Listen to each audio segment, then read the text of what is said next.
So when you want to talk about misinformation, Mr. Snyder, you might actually look a little closer to American media if you don't like what they're saying. Thank you, Mr. Chairman. I yield back. Mr. Chairman, does he have the opportunity to respond to the gentlelady? Sure. Yeah. Thank you. I didn't ask him a question, No, her Mr. time's Raskin. expired. You asked multiple questions. First of all, I'd like to thank the representative from Georgia by making clear with her comments and with her person that any discussion of political warfare has to include Russia, Ukraine, and America. She's just demonstrated that point, I think, very powerfully. On the question of Nazis, I've written 2 books as a historian about Nazis and the Holocaust. On the question of Ukrainian nationalism, I am the leading scholar of that subject in North America and have been writing about it for 20 years.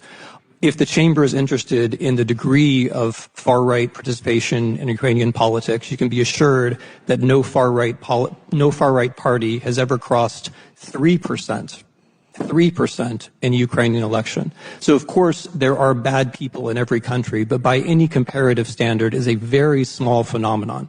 In Russia, on the other hand, the army includes openly Nazi formations, such as Rushich.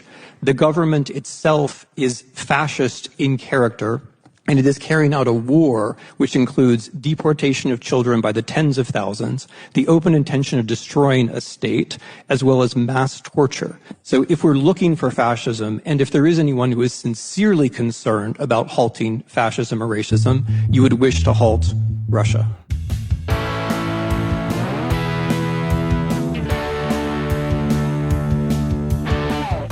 Hey everyone, welcome to Gaslit Nation. I am your host, Andrea Chalupa, a journalist and filmmaker and the writer and producer of the must-watch film Mr. Jones about Stalin's genocide famine in Ukraine. I'm telling you, it is about right now what Putin, what Russia, what MAGA is doing to Ukraine today. It is an ongoing genocide that is threatening the entire world. Why? Because Ukraine is the breadbasket of Europe. Ukraine feeds the world, especially countries in Africa and the Middle East with incredibly food vulnerable populations. And Russia has been destroying agricultural output for Ukraine, littering fields that once fed the world full of golden wheat with landmines and so on. So if you want to know why, one of the reasons why we are hit hard with inflation, it's in part because of Russia's war. This is Putin's inflation, the Kremlin's inflation, and they don't have to worry about inflation because they have built up a totalitarian hostage state where they don't have any elections whatsoever. Putin's an illegitimate, he's not a president, he's a dictator, and that's how he must increasingly be treated by the world. So watch the film, share it with everyone you know. And of course, our opening clip, as you heard, because he is a 3-time guest on this show, is the extraordinary human being and historian Timothy Snyder, who was one of several historical advisors on Mr. Jones and the author of several best-selling books, including Bloodlands, Europe Between Hitler and Stalin, how those two mass murderers influenced each other. And Bloodlands opens up with the story of Gareth Jones, the real-life hero of Mr. Jones, who risked his life and career to expose Stalin's genocide famine in Ukraine, the Holodomor. Tim, in this clip, schools Russian shill Marjorie Taylor Greene, who speaks like she has offshore Russian bank accounts somewhere, because she likely does. Olga Lotman, the Russian mafia expert, a longtime friend and friend of the show, she was telling me that Russian Telegram channels are all aflutter, really furious after this big Ukraine aid vote passed on Saturday. And the big buzz of the Telegram channels coming out of Russia are saying, what are we paying these idiots in Congress for? Our money's wasted. All that money we threw at them, and they still eventually passed Ukraine aid. So the Russians did get their money's worth. I want to be very clear about that. As one member of Congress pointed out in a piece for CNN, this Ukraine aid package should have been wrapped up by Christmas. And instead, even if the Senate votes on it this week, as they will, and Biden signs it this week, as he will, and even with the CIA and the U.S. defense ready to ship out that aid, let's say in the coming weeks, it's still reaching Ukraine in full force this summer. This should have all been done by Christmas. And I want to also remind everyone, This was the bare minimum just to keep them giving Ukraine a fighting chance. So let's have all a healthy perspective here. What Ukraine ultimately needs is so much more to end the war. Instead, they are being given a drip, drip, drip of an IV just to stay in the fight and basically to further a war of attrition. And it's just simply not enough. And I don't want to down everybody's celebration and good time, because it was a huge psychological relief. It was a huge relief. You had members of Congress calling soldiers on the front lines of Ukraine who've been eagerly awaiting this news. And it did show that the center held, our very fraying, vulnerable, infiltrated institutions held. But Russia still got its money's worth, despite what the furious Russian trolls are saying. They absolutely got their money's worth, because you had 6 months of Ukraine being a sitting duck with dwindling ammunition, with more and more Iran drones and North Korean missiles getting through Ukraine's fraying defenses, air defense systems, and more civilians being slaughtered, including the very significant, culturally, technologically innovative hub of Kharkiv, Ukraine, which is filled with universities and young people, certainly was before the war. That's where we filmed parts of Mr. Jones. Kharkiv is a very young university city. I don't know what it's like today, but it's been ambushed with missiles since Mike Johnson and MAGA deliberately stopped blocking Ukraine aid successfully for 6 months. So yes, they did inflict damage. Yes, Trump did successfully serve his masters in the Kremlin for 6 months. The same dirty court of Russian oligarchs that have propped up the Trump family for decades. If you read the books by Craig Unger. Mike Johnson, why did he finally do what he did? Because he had no choice. He had the worst hand to play. He had a one-member majority in the Congress and a significant number of Republicans who were joining forces with Hakeem Jeffries and the Democrats to pressure Mike Johnson to do this. They could have gotten at least 1 or 2 members on the Republican side to flip, go independent, and that would be a perfectly normal and respectable thing for them to do, given how toxic MAGA is, and given how being an independent these days in a time of like hyper polarization would make them stand out, build some street cred. They could have gone that route, and Johnson would have been out completely and humiliated. And so Johnson politically was cornered. He had an extremely weak hand. He had no choice. He'd ran out the clock. He ran out the clock as long as he possibly could without endangering himself. So I want to point out to everyone, MAGA, the cult of MAGA, Marjorie Taylor Greene, was not the threat here against Johnson. It was more the normies of Congress, the mainstream. They outnumbered the MAGA cult, and they had the stronger hand to play here. And they played it brilliantly, and they won. They cornered him, and they won. Marjorie Taylor Greene and the MAGA cultist, they had overplayed their hand. They had that whole exhausting leadership battle where they pushed out Kevin McCarthy. The Democrats just watched from the sidelines, let that happen. And that was a big, chaotic mess. There was no appetite for that in Congress. That's emotionally exhausting right now for Congress. Marjorie Taylor Greene was just a troll, like all talk when it comes to that threat. She's not going to get the backing like she did against Kevin McCarthy, who generally nobody liked anyway. So here you had it. The stronger hand was with the normies in Congress, and they won with a very extensive pressure campaign that included fellow evangelical Mike Pompeo, who before his time as a disastrous Secretary of State, serving Trump in the Kremlin, meeting with Kremlin agents, Kremlin officers in the military that were sanctioned, meeting with them on U.S. soil. I'll link to that in the show notes. You can read up on that. Being the Secretary of State that thought it was a good idea to release 5,000 or so Taliban prisoners in Afghanistan, which set us up for disaster there. That is a very scary pullout under Biden and so on.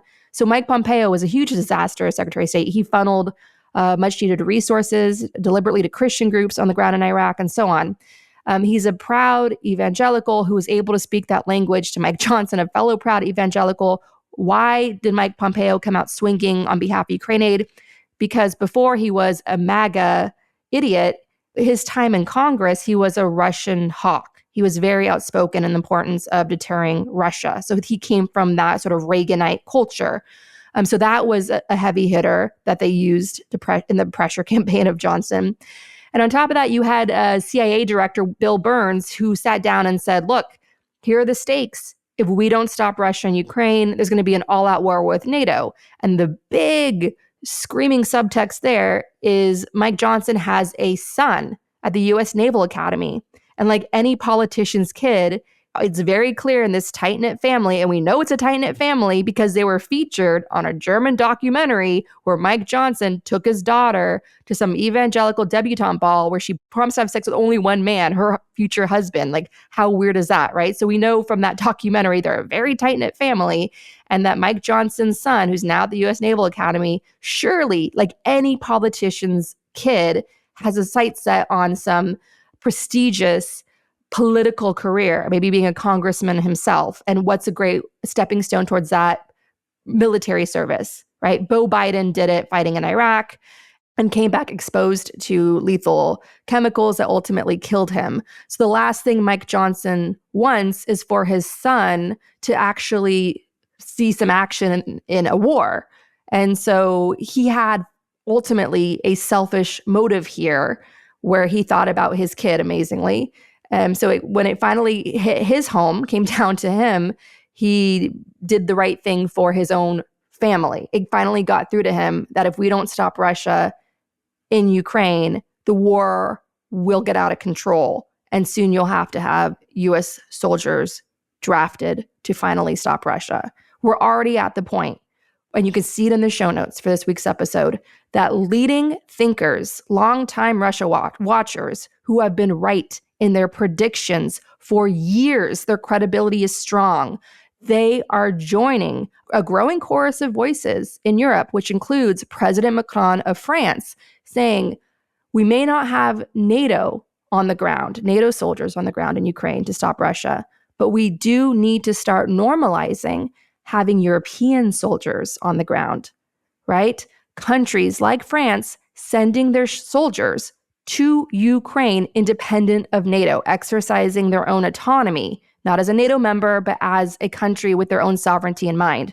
You already have Denmark sending everything it possibly can to Ukraine because the Danes are scared. They've experienced their own occupation under fascism during World War II, and they've had all sorts of harassment over recent years by this Kremlin, right, doing all sorts of illegal things in Danish waters and so on. And I'll link to that in the show notes. So what I'm telling you is this war is real. This war is global. And Mike Johnson did not see Jesus, did not see the light when it came to this decision, whatever you may claim. He saw his own flesh and blood being a victim of it. So all of those things combined, the extensive pressure campaign, which included grassroots pressure, which included a lot of reporting in the press, exposing and amplifying his Kremlin links, which are there, which are strong. Remember, he got caught taking Kremlin-linked money in 2018, and not just any Kremlin-linked money, but money connected to an oligarch who essentially ran Russian spy Maria Butina. All right, that's not just any Kremlin money. That's money that was core to the whole Mueller investigation and the Russian intelligence report. So Mike Johnson was getting massive pressure in the press. Then you had growing reporting of how Russia has been slaughtering evangelicals and Christians in Ukraine. So what I'm telling you is it took a massive collective effort to finally stop the Russian-backed MAGA blockade of urgently needed, bare minimum, aid to Ukraine. And obviously, thank God it happened, but do not normalize that Johnson was some sort of hero of conscience. No, he ultimately had a bad hand to play, and he had selfish personal motives for finally doing it. And that was his son. All right. So there you have it. What's wonderful thing is that the bill included unblocking billions in frozen Russian assets for Ukraine. So Ukraine could ultimately see $300 billion in frozen Russian assets. $6 billion of that is right now sitting in U.S. banks and ready to go. Just wire transfer. And we need to expand that number of $300 billion. We need to get more of that money because that's really where it hurts them. Already you're seeing reports that the yacht industry is suffering from all these Russian sanctions. So more of that, please. Now, the final vote count came down to not a single Democrat in the House voting against aid for Ukraine, and half of Republicans, 112 Republicans, voted against it. And I want to be very, very clear. Their 6-month block was still very much a victory for Putin. And all of us knowing that Putin has 112 Republicans sitting right now in Congress ready to do his bidding and vote in his interests, that's a victory for the Kremlin. And the Kremlin is going to continue to play that hand the best it possibly can. And this is an extraordinarily dangerous election for all of us, 2024, because the Kremlin is going to pull out all the stops to get Trump back in power. They're going to use all sorts of active measures, intimidation tactics, going after dissidents, even anyone with Russian blood who's fully American, grew up here, American passport, and so on. And it is an extremely dangerous time for us. I've had multiple friends reach out to me about the harassment campaigns, including one friend with a desperate look in her eyes tell me that she's being followed ever since her trip back from Ukraine, where she was doing humanitarian missions. She's been followed ever since she's in New York. So wake the fuck up, Christopher Wray's FBI. Biden, get Wray out of power after what he did to us with letting January 6th happen. That was an attack against our democracy planned out in the open, and yet Wray is still there. And his own FBI agents are reported to have been sabotaging the investigation after January 6th. And the coup plotters are still out there, out and about with their podcasts. You have Manafort back, officially back on the Trump campaign, taking all sorts of pictures, being normalized by this media. And you have the New York Times normalizing all of it because they can't wait to get Trump back. Why? Because the New York Times is not the newspaper of record, as my film Mr. Jones shows. The New York Times is the newspaper of power. It always has been. It always will be. They are on the side of power. And it's the fascists that exude power for the sake of power. They don't care who they have to steamroll, how much money they have to steal. So the fascism is first and foremost a power for the sake of power movement. It's not about good governance. It's not about human rights. It's not about environmental justice. It's not about making a world safer for all of us so that children have a livable future, a sustainable future for life here on it. It is about power for the sake of power. And the New York Times is a newspaper about power for the sake of power. And that's why they are normalizing Trump. That's why they are whitewashing Israeli war crimes right now, and so on. So that is where we are in this moment of time. It's an extraordinarily dangerous year for all of us, especially those on the front lines of human rights work, including dissidents. The threats are back. Manafort is back. I'm pretty pissed about all of this, where things stand. So if you think I was going to come here all rosy or just like, oh, Mike Johnson saw the light. No.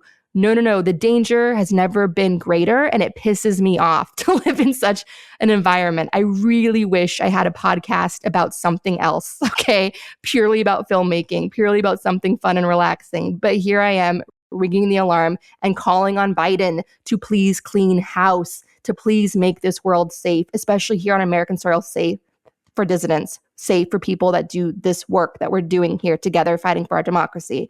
It's a very vulnerable time for all of us.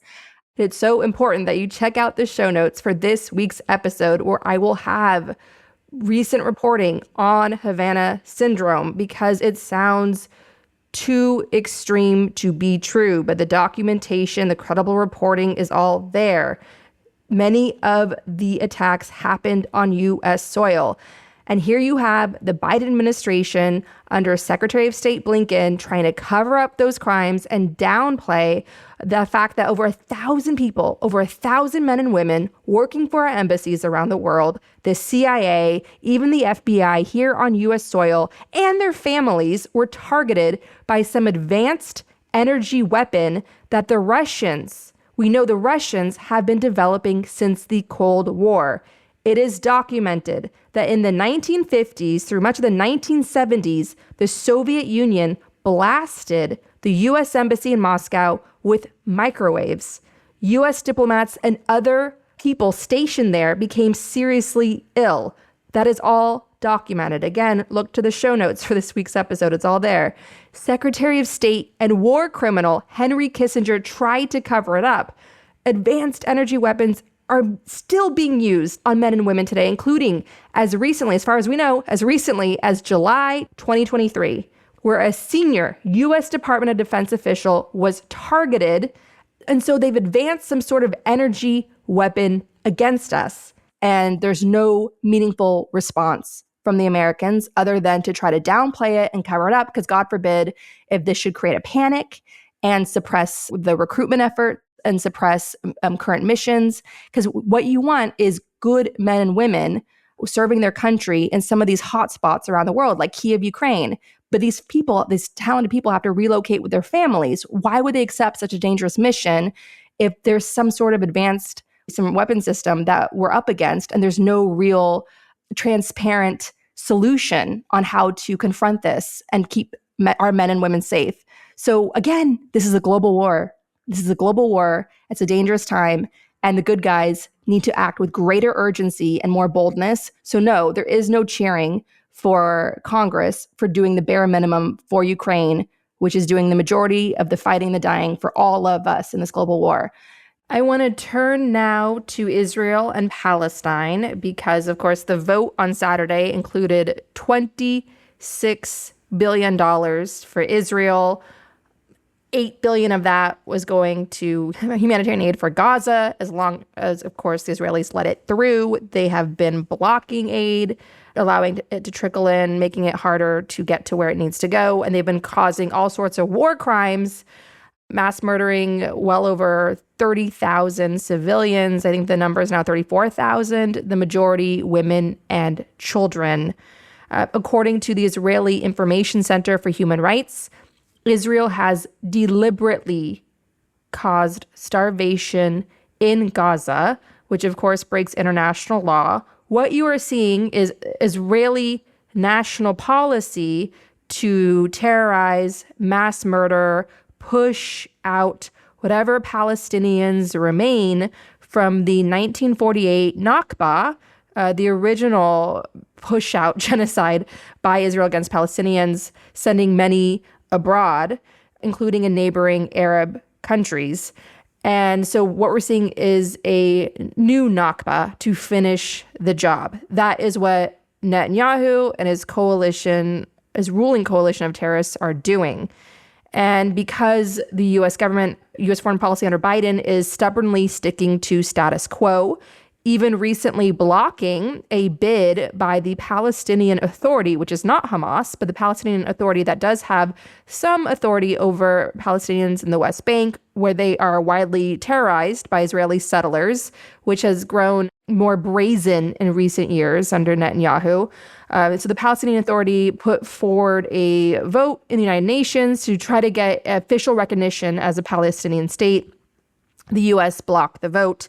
The U.S.'s argument is, like, following a longstanding policy that they want to establish some sort of peace agreement first between Palestinians and Israelis before establishing a two-state solution. That is obviously the wrong thing to do and does not meet this moment, especially all the horror we have seen unleashed by Netanyahu's government against Palestinians. And so because of the stubborn, proud Zionist U.S. foreign policy under Biden and Blinken, you have these growing campus protests. Columbia, NYU, MIT, Yale, they are growing. The vast majority are peaceful, and there's all sorts of disinformation hitting them. And as a result, you have the NYPD being called in to Columbia. You have protesters being arrested. You have faculty marching in solidarity with them being arrested. This, to me, is the big story, not the Trump trial. If you want to know about the Trump trials going on now, like the hush money case, he's going to get off. You know that, right? You know that. So we don't count on those trials for any form of justice. The big story is stopping this genocide. Stopping this genocide and stopping also media complacency towards this genocide. For instance, there were shocking reports coming around many parts of the world on Nasser Hospital in Gaza, where mass graves were found with several hospital workers with their arms tied behind their backs. Many of the victims found in the mass graves were patients. You could see it with, casts on their bodies from injuries and so on. And you can try to blame Hamas for hiding behind these hospitals as human shields and so on. But I assure you, this is not the fault of Hamas. Yes, Hamas is a terrorist organization. If you need me to say it, yes, it is.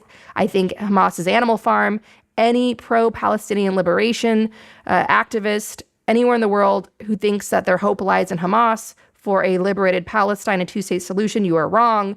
Their leaders are just as corrupt and rich and lie and spread propaganda just as blatantly as Netanyahu's terrorists or the Russian terrorists that back both sides of this conflict, because it drives a wedge in the global democratic alliance standing up to the Kremlin right now, and it's dividing Trump's opposition right now, and it can successfully suppress the vote in the Electoral College. It's a very dangerous moment right now, what is happening. And Biden's foreign policy is making it worse, and he needs to wake up. For instance, ProPublica revealed that Secretary of State Antony Blinken has been ignoring urgent protests and reports, desperately calling on him to trigger the Israel Leahy vetting forum. That panel, made up of Middle East and human rights experts, is named for Senator Patrick Leahy, a former Democratic senator from Vermont.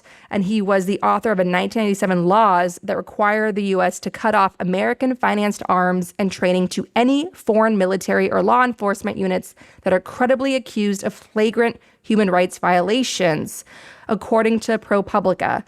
And Blinken has yet to do that. He's flirting with doing it to a select few Israeli IDF units, but the number of soldiers he's considering targeting are very small compared to the flagrant war crimes carried out in front of our eyes by Netanyahu's government. Human rights organizations, several of them, are united in saying they've never seen anything like this in recent modern warfare. For instance, you have Netanyahu already going into Rafah in southern Gaza, where 1.4 million civilians are desperately sheltered, crammed into homes. Think of Rafah as a refugee camp, and Netanyahu, the Israelis are already bombing it. And Biden and Blinken are just paying lip service, and there's no real incentivizing being done to force Netanyahu to stop. It is not in Netanyahu's interest to stop because he has not faced any consequences. Only consequences will stop these people. And those who are demanding more, demanding accountability, demanding the genocide to stop, are on the right side of history, full stop. If you are against George W. Bush's invasions of Afghanistan and Iraq, you should be absolutely against what Israel is doing to Palestinians. It is the same side of history, okay? And that's where everyone needs to be right now. David Rothkopf of the Deep State Radio podcast sums it up perfectly in a thread I'll link to in the show notes. He writes, "I'm a Jew-loving Jew. Anti-Semitism is never okay. Here's what is not anti-Semitism: peaceful protest, criticism of the Israeli government, calling for an independent Palestine, demanding a ceasefire in Gaza, using the term apartheid to describe Israel, questioning Zionism," end quote. And you could read the full thread in the show notes. I'm going to end this segment with a clip of Mehdi Hasan interviewing Congresswoman Alexandra Ocasio-Cortez. What do you say to a young progressive or an Arab American who says to you, "I just can't vote for Biden again," after what he's enabled in Gaza? What do you say to them? I mean, I think everyone comes to this prospect and this conversation with a different history, different background, what they bring. You know, for an individual Palestinian American that has had their family killed, there is nothing. I mean, I am not here to lecture anyone. I also think that this election is more, in my personal view, I believe this election is about more than president. And also, it's not just one election that's happening. We're having hundreds of elections. Yes. The balance of Congress, the balance of the House, the balance of the Senate, and the presidency. And I have a vested interest in protecting democracy, not just here domestically, but globally. And it isn't, I truly do not believe this as a lesser of two evils type of situation. I think about what conditions do I want to be organizing under in the next 4 years. Yeah. We can look at both of these individuals oppositionally as well, depending on what issue you have. But I would rather, even in places of stark disagreement, I would rather be organizing under the conditions of Biden as an opponent on an issue than Trump, who is not, he seeks to dismantle American democracy. And I am taking that personally very seriously, because we will not be able to to organize for any movement towards anything if we are facing the jailing of dissidents.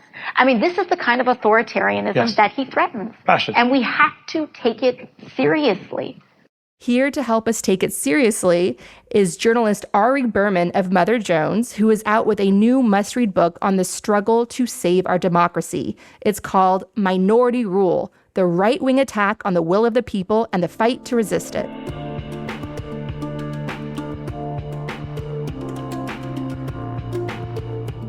So the founding fathers, many of them were inspired by these John Lockean ideas of equality for all, of course, white elite men. That's what they had in mind. But they really felt like they were these spiritual revolutionaries, very much of the zeitgeist of their time. And then with the Revolutionary War, all the destruction and instability that this wrought, you had unpaid veterans, many of them permanently wounded, who were demanding overdue payment and so on. So they had real mobs on their own soil that they were contesting with during the years following the Revolutionary War. Even when you win a war, the years after are times of mass trauma, mass instability, and so on. So they were faced with growing dissatisfied mobs themselves. And then across the pond, you had hero of the revolution, Lafayette, who was in prison during the Reign of Terror, where you had this popular uprising against the King of France that beheaded the king and queen and so many of their friends and allies and family members in this bloodbath of a guillotine. And against this backdrop of populist terror, you could say, our Constitution was born.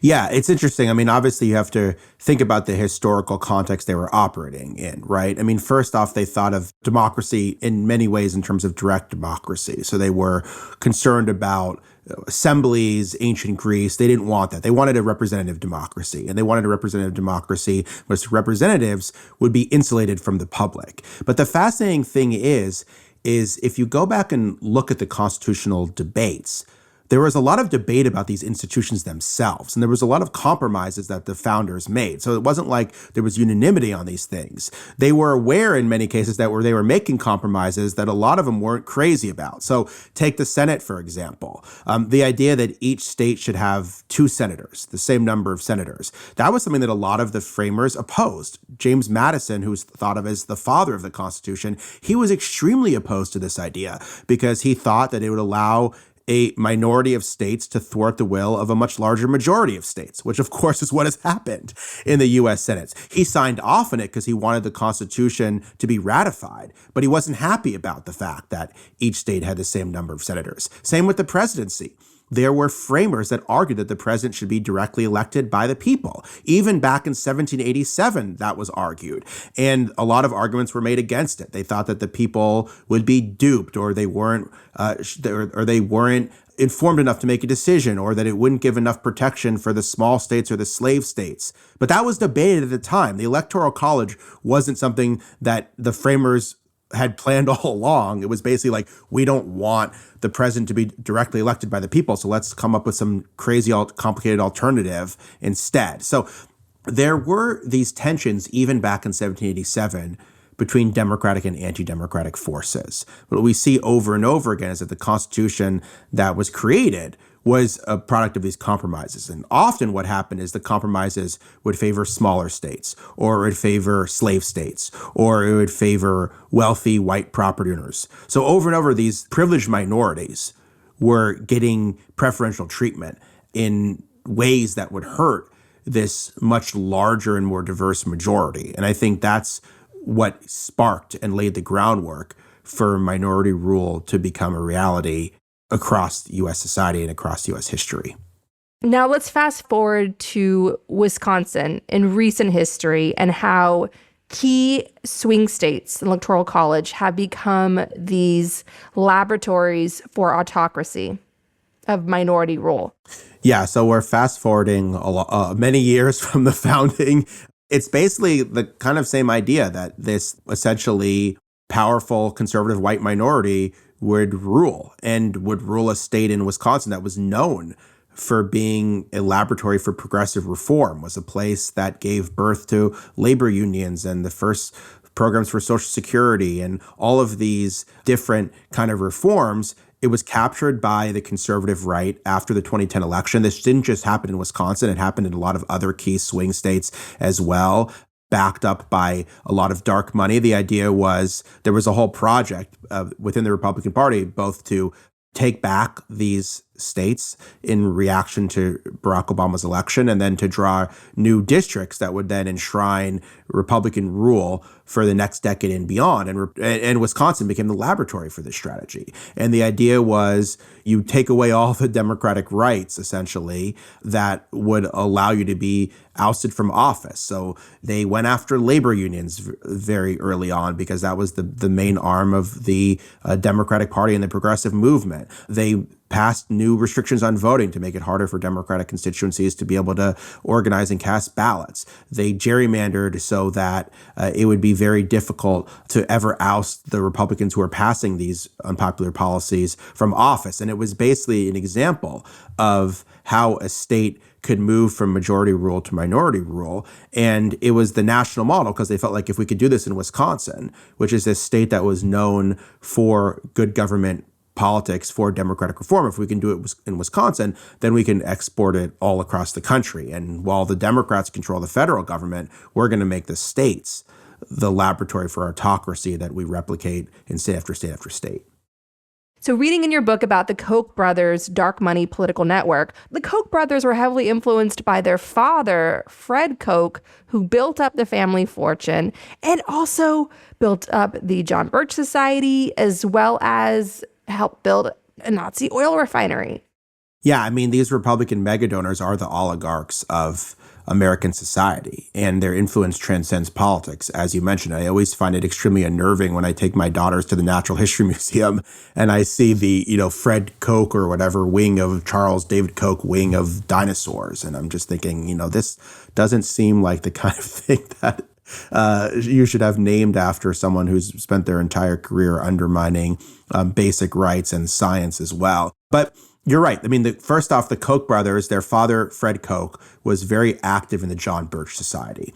And the John Birch Society was this extremely radical group that really was not just anti-communist, but opposed to the civil rights movement, opposed to essentially all kind of modern rights. Said that there was this kind of international communist conspiracy that included the civil rights movement, that included Chief Justice Earl Warren, that included basically all of the kind of democratic movement of the 1960s. And they were very radical and retrograde and very much on the extreme. I mean, even the Birchers were even too extreme for many Republicans, but their ideas started to seep into the Republican Party. And the Koch started organizing, and Wisconsin kind of became the laboratory for where these megadonors organized. It wasn't just the Kochs. There was a foundation based in Wisconsin, the Bradley Foundation, that was funded by the Kochs and others, and they were behind basically Scott Walker's agenda in Wisconsin. They wrote the policies that got implemented, things like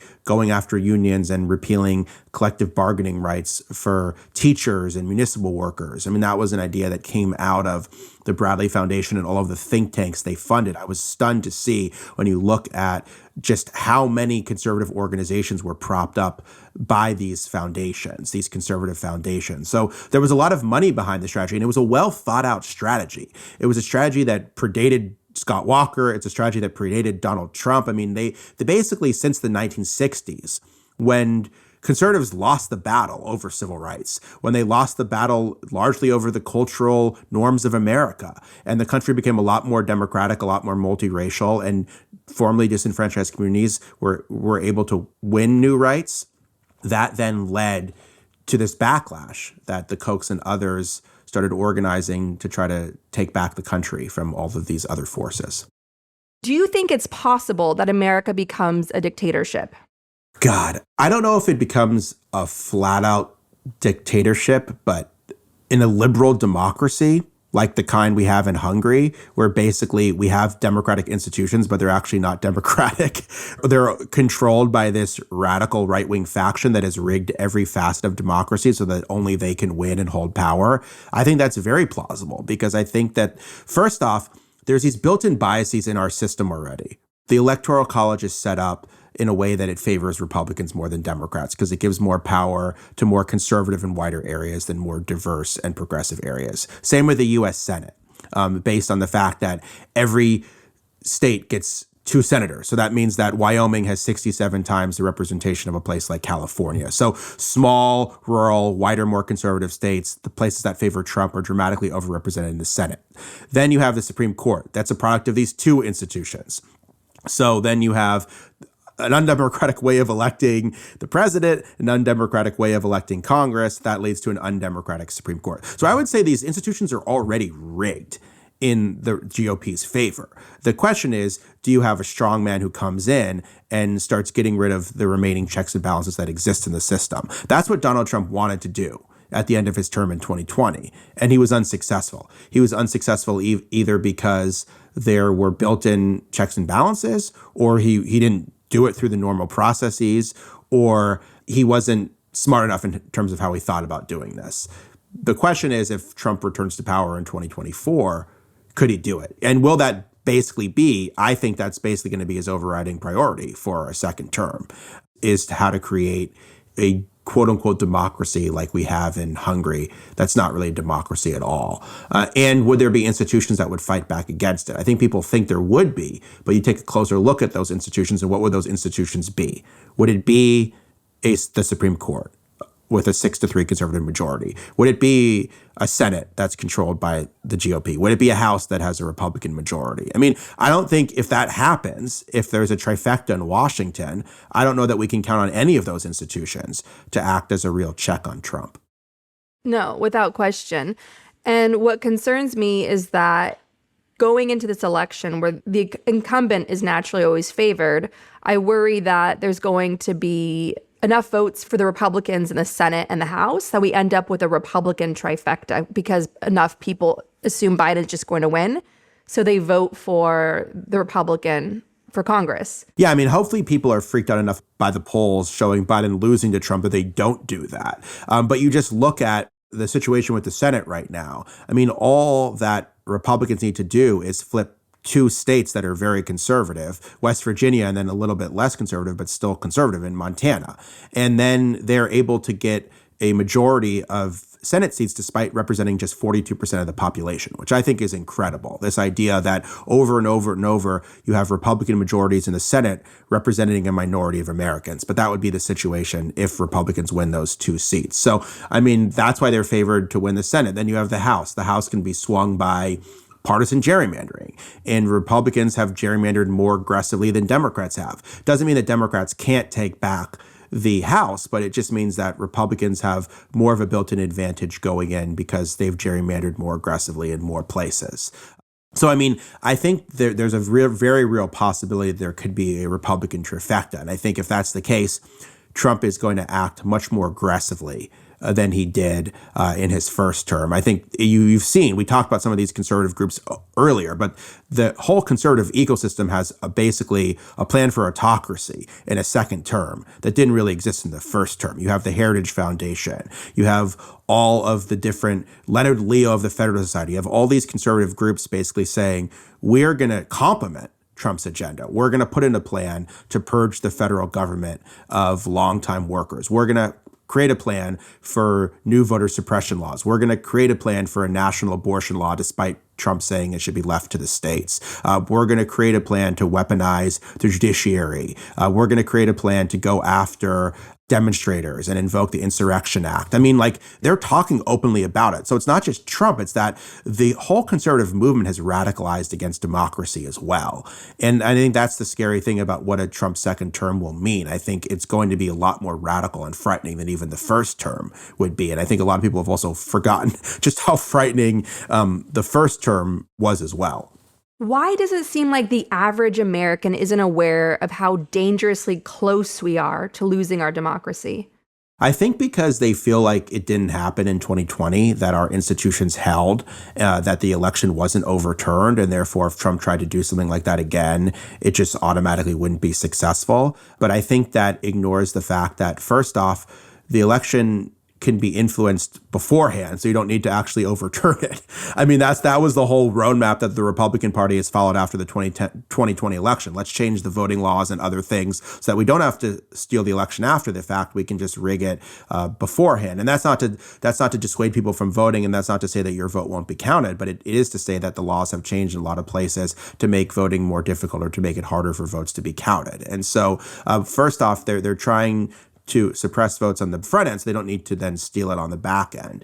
But I think basically there's this thought that, yeah, Trump's kind of authoritarian, he's a loose cannon, he's kind of crazy, but he's not going to actually be able to do any of these radical things. And what I'm saying is he is going to be able to do these radical things. That's exactly, I mean, he is running for office basically to insulate him from any kind of accountability. So he can do all these things both to protect his family and also to protect all of his cronies and the radical people behind him. And I mean, you've studied all of these other countries where this happens, right? Where the entire agenda is basically, let's try to get back in power so we can create an autocratic regime in which all of our democratic opponents are suppressed. And I think that's basically what Trump wants to do. And I think those are, if you look at who Trump's political models are, those are the people that he's frequently invoked, the Viktor Orbáns of the world, the Vladimir Putins of the world. I mean, these are the people that he aspires to be like. And so I think we should take him at face value that he's going to try to do the things that he's saying he wants to do. Okay, so now let's talk about the hopeful things in your book, in Minority Rule. What are some ways that you studied that people are fighting back?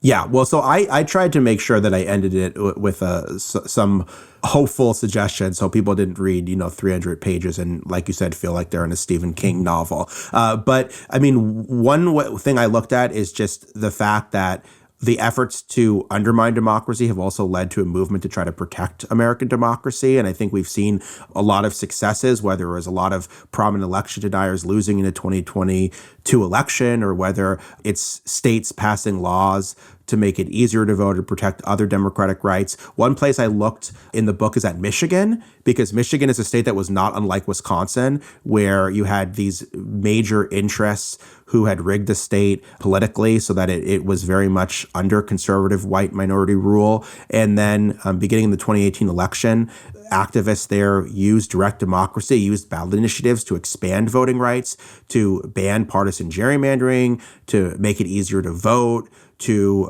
enshrine abortion rights. And this was in a 50-50 state that's very divided.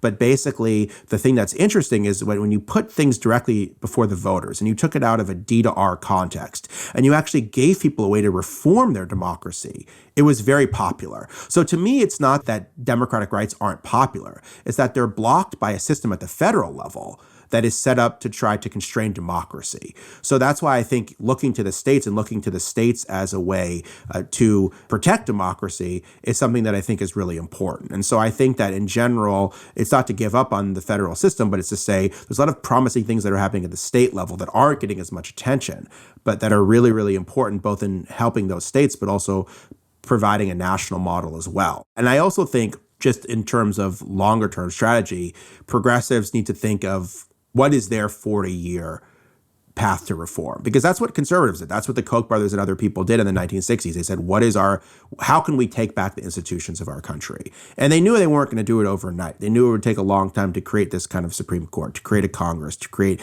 presidential candidates who would endorse these radical policies. And to some extent, I think that we need to think about, okay, how do we reform a broken system? Because right now, what I'm hearing a lot of talk is, let's preserve the rights we have. And that's really, really important. But preserving the rights we have is not enough. If we don't reform a broken system, there's going to be more Trumps in the future. Because I think as much as Trump is an accelerant, he's also a product of the broken system we have.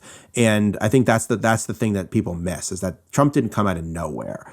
The crisis that we're facing is much older than deeper than Trump, and it's producing autocrats like Trump, because when you have such an undemocratic system, that allows autocracy to flourish.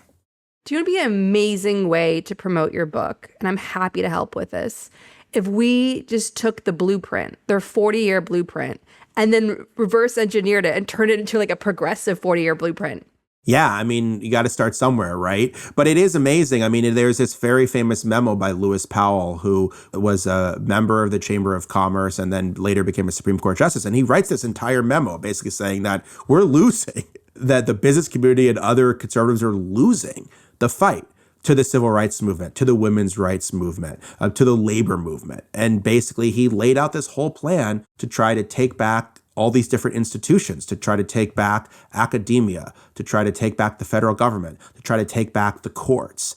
And one by one, they've accomplished a lot of these things. Now, I still think they're losing culturally. I still think they're outnumbered, but they're in a system where basically they've been able to exercise a completely disproportionate amount of power, considering how outnumbered they are and how unpopular their policies are.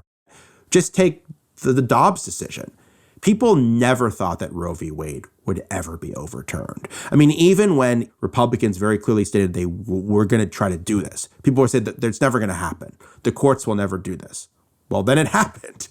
But it didn't happen overnight. It was a product of that 40-year strategy to say, we want to put judges on the court who will overturn Roe v. Wade. We want to put politicians on the court who will advocate for the repeal of Roe v. Wade. We want to put in place all the conservative legal groups who will file all the briefs and lawsuits to get to a place where we have cases to overturn Roe v. Wade.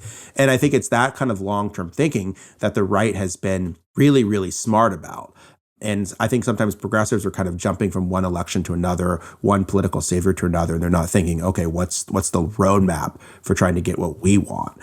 And I think the ultimate roadmap has to be to try to create a more participatory democracy, because I think once the country becomes more democratic, then it becomes much easier to fight for all of these other rights that people believe in. Mm-hmm. Tell us specifically about the gerrymandering crisis. There was a United Nations report that rang the alarm a few years ago on how bad gerrymandering is in the United States. From your book, you really point out how the 2010 census was a turning point off a cliff for the United States, leading us down this dark path of gerrymandering. Could you speak about where we are right now with gerrymandering and what is being done to try to unravel this? It's a huge crisis. I mean, first off, the way the U.S. draws its districts is very different than most advanced democracies. In most democracies, you'd have a nonpartisan commission who would be drawing districts. Here we have politicians drawing their own districts, which in and of itself is a conflict of interest. And what Republicans did after the 2010 election was they poured a lot of money into winning state legislative races at a time when people weren't really paying attention to these races. And they took over places like Michigan and Wisconsin and North Carolina and Ohio. And then they drew new districts that would entrench Republican rule for the next decade and beyond. And they had a strategy called Red Map where they were very open about this. And it's taken a long time to unwind this strategy. In some places, like in Michigan, it's been unwound through direct democracy, through passing ballot initiatives to ban partisan gerrymandering, which has then led to a different kind of legislature. So Michigan banned partisan gerrymandering. And then what happened was the party that got the most votes in 2022 got the most seats, and Democrats took back the legislature. That sounds very basic, but for the previous decade, it hadn't happened. Democrats had been getting more votes and Republicans had been winning dramatically more seats. Wisconsin changed the composition on their state Supreme Court, and the state Supreme Court was able to strike down partisan gerrymandering. And then the Democratic governor and the Republican legislature agreed on a new plan for fair districts, which would have never happened in Wisconsin had there not have been a different kind of court. So that was a different way. It wasn't direct democracy, but it was changing one of those major institutions. So in some places, the process has gotten more fair and the process has gotten less gerrymandered. In other states, like in North Carolina, it's gotten more gerrymandered. North Carolina, the Republicans flipped control of the state Supreme Court there. They reinstituted partisan gerrymandering, and the legislature just passed maps that in basically a 50-50 swing state are going to give Republicans 75% of seats in the U.S. House. So just from North Carolina alone, Republicans are going to pick up 3 or 4 seats in 2024, which makes it a lot harder for Democrats to fight back against it. And I think basically, in my view, the problem is that this is all state by state by state, that there's no national remedy for this. And the Supreme Court has basically said that not only can you not strike down partisan gerrymandering, it can't even be reviewed at the federal court level. And that's a really crazy argument they made in 2019, but that's the law. So Democrats had an opportunity to pass voting rights reform under President Biden in 2021 and early 2022. And that would have included a ban on partisan gerrymandering for federal elections, which I think would have been probably the most important thing they honestly could have done, and of all the different voting rights reforms. But it was blocked by the filibuster, which is another anti-democratic remnant, and it was blocked by every Republican and, of course, 2 Democrats, one of whom is no longer a Democrat, Kyrsten Sinema, and another whom, Joe Manchin, is not running for re-election. So their legacy is basically they accomplished nothing and blocked the most important civil rights legislation since the 1960s in the process. Well, they did what their big corporate donors wanted them to do. Yeah, exactly. I mean, this is kind of a textbook example of people that were there to protect the status quo. To usher in the oligarchy. Yeah, exactly. And that sometimes it's both parties have to be involved to protect these kind of things. And you buy one party, then you pick off enough people in the other party, and then kind of the status quo is protected. It's one of those things, gerrymandering, that's been really detrimental to American democracy, but I think there's also been a lot of activism around trying to change it. And like I said, if you look at the state level, I mean, I tell the story of Wisconsin in my book, and from where Wisconsin was in 2010 to where it is now, it's pretty dramatic, where you have a Democratic governor, not a Democratic, but a progressive Supreme Court. You have a legislature that is finally having fair elections after being gerrymandered for a decade and a half. I mean, so things can change. I don't want people to listen to this and feel like everything is static. Things can change. I think that's what's really interesting. And what's interesting to me is it seems like things change at the state level more than the federal level. And so I think in many ways, that is the best place to look for possible reforms. Yep, without question. And it has to be pointed out as well, the reason why we're getting such extreme candidates in the Republican Party is because with gerrymandering, gerrymandering favors the more extreme out of the party. Yes. So once you win your primary for the Republican Party, you're set for the general. And that's why, and you just sail on through. And that's why we're getting more and more and more extreme MAGA in the federal level as well as the state level.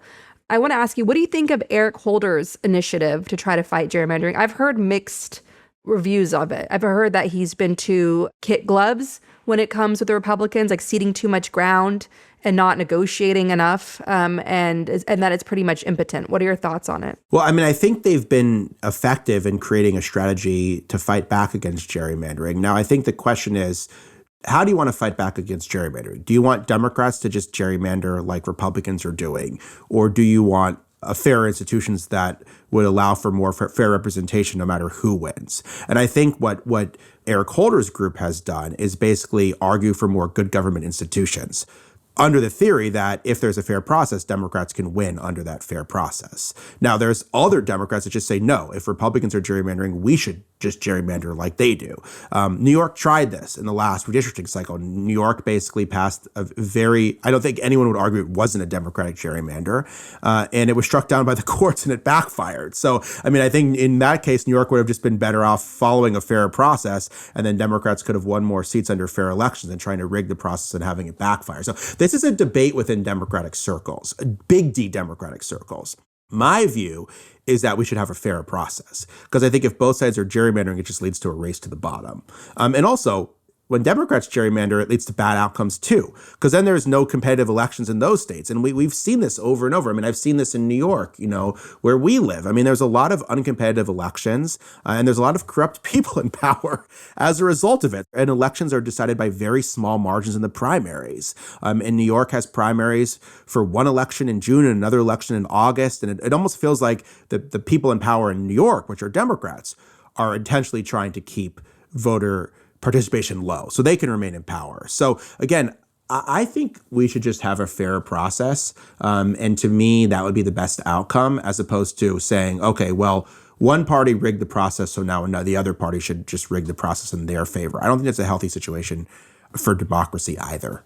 All very good points. So you mentioned the Federalist Society in your group as one of the horsemen of the apocalypse, along with the Heritage Foundation and the Kochs and many others. What can be done with the 30% or so of judges that the Federalist Society packed into our judiciary under Trump, including the Supreme Court? What are you seeing as sort of workarounds and reform that can confront that big issue we're going to be living with for at least a generation? God, I know. I think that's probably the biggest danger to American democracy right now is what Republicans have done to the courts, and not just the Supreme Court, but the appellate courts as well. I mean, we are seeing appellate courts issue rulings that are even more radical than the Supreme Courts right now, whether it's striking down abortion rights in more aggressive ways than the Supreme Court has done, or striking down the Voting Rights Act in even more aggressive ways than the Supreme Court has done. So they haven't just done it at one level. They've tried to do it at every level, from the district court level to the appellate court level to the Supreme Court level. I mean, I think that Democrats have made a major mistake in not prioritizing reforming the Supreme Court. I think you just look at how the current Supreme Court was assembled, and I think it was assembled in an illegitimate way. So many different precedents were broken, whether it's the fact that they blocked Merrick Garland for 8 months and then because there was an election, and then they confirmed Amy Coney Barrett 2 weeks before the election when tens of millions of people had already voted. That was one thing that was unprecedented. The way Brett Kavanaugh was confirmed to the Supreme Court was unprecedented. The way that Neil Gorsuch was confirmed to the Supreme Court in a way that seat shouldn't even been opened. So, I mean, I think the current majority on the Supreme Court has been assembled through illegitimate means. And I think the only way to change that is to change the composition of the Supreme Court. And I think that what Democrats are saying is, okay, well, we don't want to wreck the norms of American democracy. Well, I think the norms of American democracy were already shredded for Republicans to get a 6-3 supermajority on the Supreme Court. And the interesting thing about when FDR tried, quote unquote, court packing during his presidency, when Republicans on the Supreme Court were striking down all the New Deal things, basically that didn't succeed, but the mere threat of doing something led the justices on the court to moderate, to feel like they could be held accountable in some ways. And I think the problem right now is the Supreme Court feels like there's no way for them to be held accountable, so they can just do whatever they want. Not to mention, we didn't even mention all the conflict of interest that we see with Clarence Thomas and other justices that seem like, at the very least, should lead them, if not to be on the court, then to be recusing themselves in all of these cases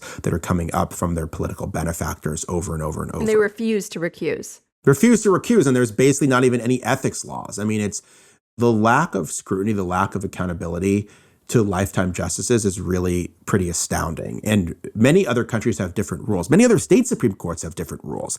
Other state Supreme Courts, judges are either elected, or there's mandatory retirement ages, or they serve for a period of time.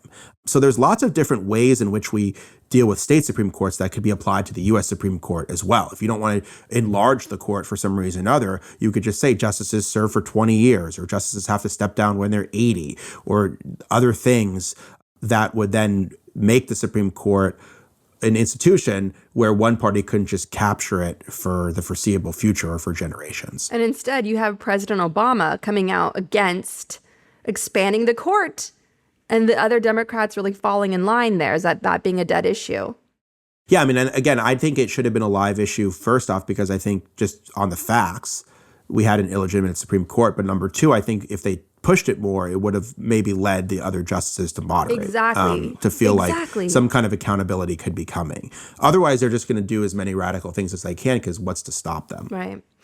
Do you think it's possible to abolish the Senate, which your book brilliantly lays out of being just one of the booby traps the super rich, super white founding fathers set for us that we're living with today, and the Electoral College, which also was engineered to protect the rich and white and slaveholding from direct democracy?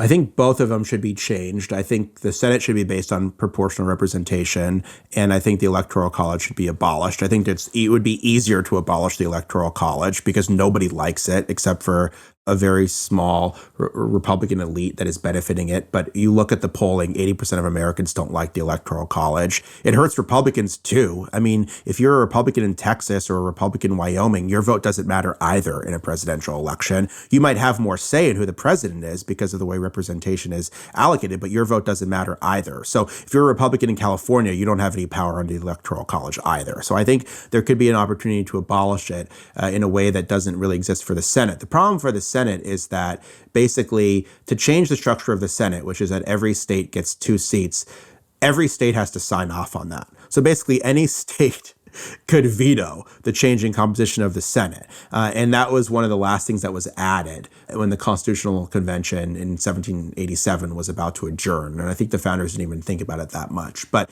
it's very, very difficult to change the Senate. I think the best thing to do would be to change the rules of the Senate to make it operate on a more of a majority rule basis. But ultimately, I think we have to realize that the Senate in America is more skewed than any other Senate in an advanced industrial democracy. So it favors conservative voters more than any other Senate. So even if you want to have a Senate, it has way too much power and it's way more skewed compared to how the rest of the world does democracy. You can make it more like the House of Lords to have it be ceremonial. You could make it so that it has rules that would allow the majority to better function. But I think the way the Senate is now is it consistently allows a minority of people to control a majority of the body, and then very popular policies get blocked over and over and over from becoming law. What gives you hope about where things are now and how we might be able to overcome them? I think what gives me hope is that the efforts to undermine democracy have led to, in my view, an equally passionate response to try to protect democracy, that it feels like there is a real pro-democracy movement in this country, whether it's the attempt to prevent Trump from overturning the election or the defeat of major election deniers in 2022 for governorships, state attorney general races, secretary of state races that would not normally get a lot of attention, got a lot of attention in the last election, and very radical people lost those elections in places like Wisconsin and Pennsylvania and Arizona. So that was a hopeful sign. The fact that at the state level, lots of democratic rights have been protected. Because when I started covering voting rights 15 years ago, everyone said this is a fringe issue. Nobody really cares. And also, it felt like the kind of thing where people were told over and over, people don't vote on this issue. It's not something that they care about. And I think that's been proven wrong. It's been proven that these democratic issues are very important issues. People do care about them. And it's also core to what our democracy is, that if you care about things like a women's right to choose or criminal justice reform or clean air and clean water, it's very difficult to get any of those things if our democratic institutions are broken. So to me, broken democracy leads to broken politics, which leads to broken policies.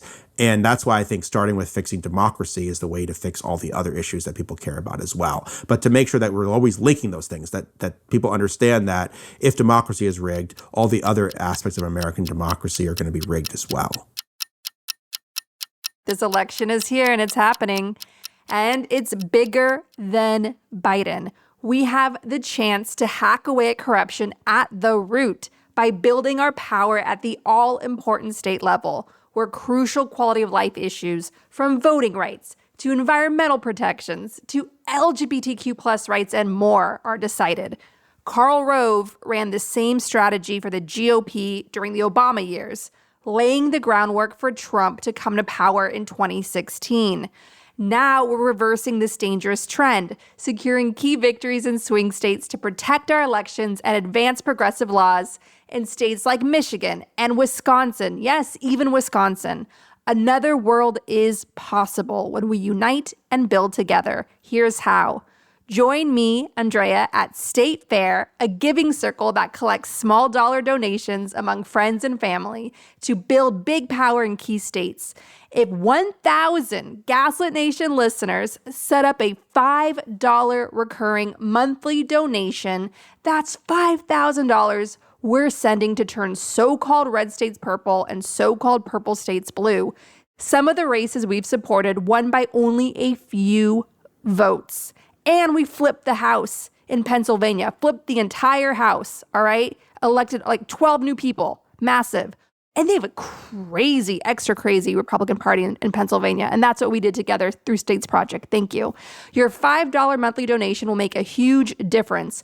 Join me and my friends at State Fair today. You can sign up at gaslitnationpod.com. Just click on the 2024 Survival Guide on our homepage. Step number 2, are there any young people in your life, Gen Z or younger?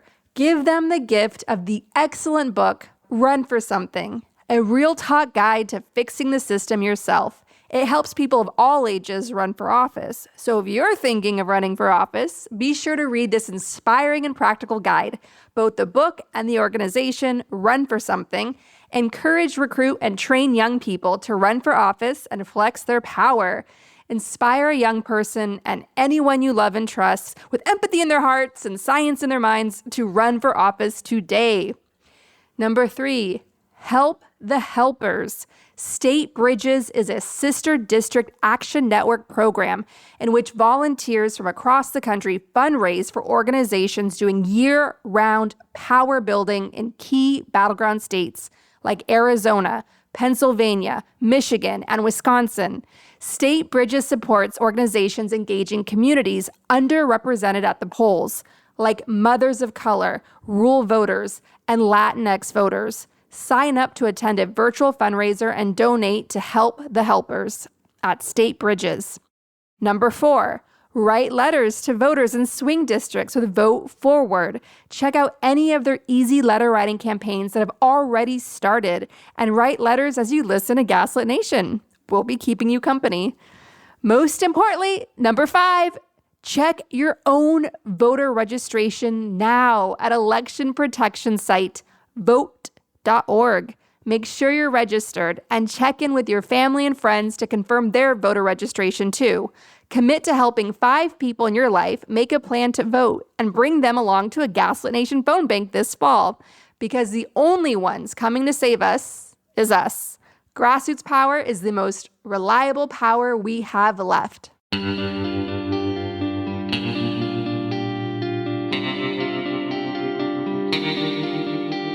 Our discussion continues, and you can get access to that by signing up at the Truth Teller level and higher on Patreon at patreon.com/gaslit.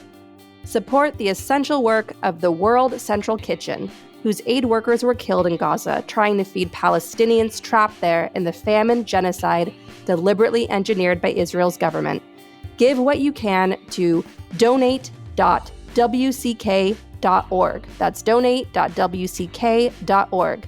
Contact your reps in Congress and demand a permanent ceasefire now, and that they release a public statement if they haven't already, demanding an end to Netanyahu and his coalition of terrorists' genocide of Palestinians in Gaza and the West Bank.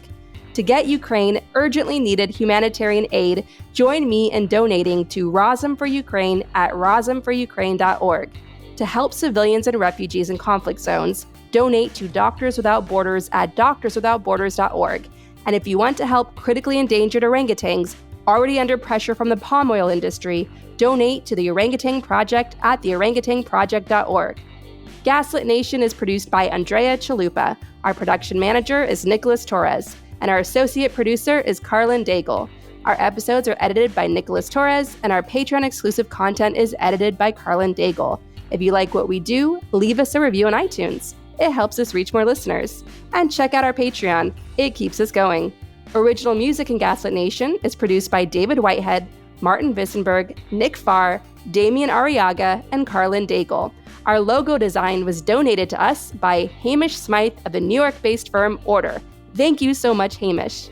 Gaslit Nation would like to thank our supporters at the producer level on Patreon and higher: Lily Wachowski, Work for Better, Prep for Trouble, John Schoenthaler, Ellen McGirt, Larry Gasson, David Collier, Ann Bertino, David East, Ida, Joseph Mara Jr., Mark, Sean Berg, Kristen Custer, Kevin Gannon, Sandra Collins, Katie Masuris, James D. Leonard, Leo Chalupa, Carol Golstad, Marcus J. Trent, Joe Darcy, Ann Marshall, Trigve, D.L. Singfield, Nicole Spear, Jans Alstrup Rasmussen, Sarah Gray, Diana Gallagher, Leah Campbell, Jared Lombardo, Ann Marshall, and Tanya Chalupa. Thank you all for your support of the show. We could not make Gaslit Nation without you.